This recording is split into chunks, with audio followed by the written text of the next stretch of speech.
Hey, what's up guys? Hope you're doing well. In today's video, we have something pretty cool to take a look at. This is a brand new knife for 2026 by one of my favorite knife companies. I was actually able to buy one finally. I know they've kind of been selling out everywhere. And yeah, let's pop this thing open. I'll be using the Hawk Knife Designs Talon, which is one of my favorite knives I think I've ever owned. I actually just did a unboxing and brief overview of this knife. And yeah, like I said, it's definitely going to be one of those knives I think I have in my collection forever. So let's actually pop this box open. Let's take a look at what we got. So starting off, we have this Cactus Candy. So I actually bought this knife online from Penchetta Pen and Knife. They're a local knife store and pen store in Scottsdale, Arizona. I actually met them on a business trip to Arizona, and I love their shop. They have a lot of awesome things, and I just happened to find this knife on their website, and well, let's take a look at it. If you haven't guessed already, this is the Pro-Tech Knives Avalon. This knife was designed by Sean Ashmore of Peace Neighbor. If you didn't know as well, he does do some acting. He was Iceman in the X-Men, and then he was also Lamplighter on The Boys, which is pretty cool. It's definitely one of my favorite shows. I was actually able to meet him at CCKS last year, and yeah, he's just a really nice guy. We're kind of taking a look and talking about some of our favorite knives at the show, and he said he had a cool project he was working on. Couldn't really get into too many details, of course, but yeah, I'm so happy to actually have this in hand. I saw a bunch of photos, but actually seeing it in person, obviously it's gonna be a little different. So just off the top, this knife is a lot longer than I expected. The MagnaCut blade is about 4¼ inches, and the overall length is about 9¼ inches.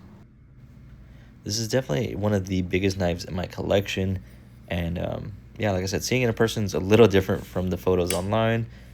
Let's take a look at that beautiful blade. So like I said, it's about 4¼ inches.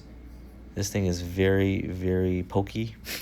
Like I said, it's insanely narrow, which is really nice. It lends well to the overall design. It has these really nice textured scales on the aluminum body, and then this nice deep carry clip, and pretty much dead centering of the blade.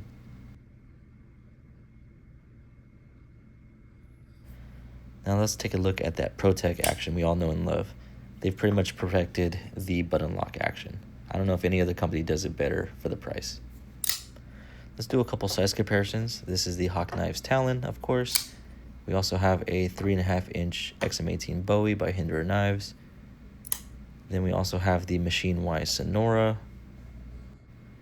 And it definitely wouldn't be an EDC Works video without including a Chris Reeve Large and Cozy. Definitely one of my favorite knives that I've ever owned. Alright, so let's take a closer look at all these knives compared to the Pro-Tech Avalon.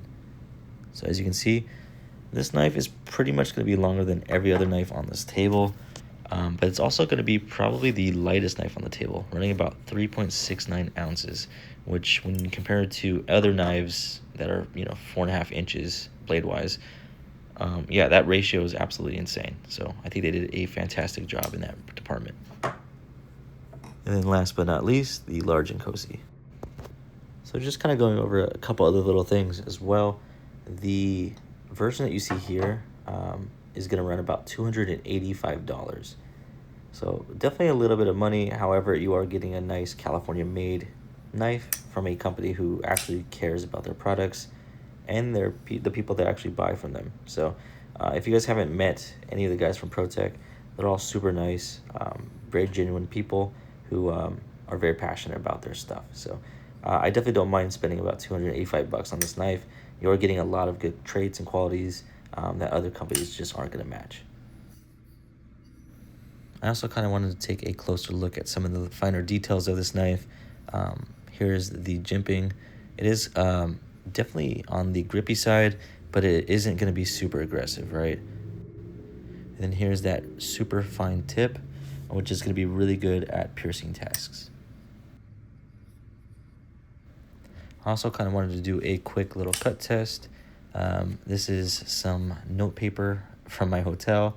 It is a lot thicker than normal paper, but yeah, as you can see, it is gliding through this fairly easily.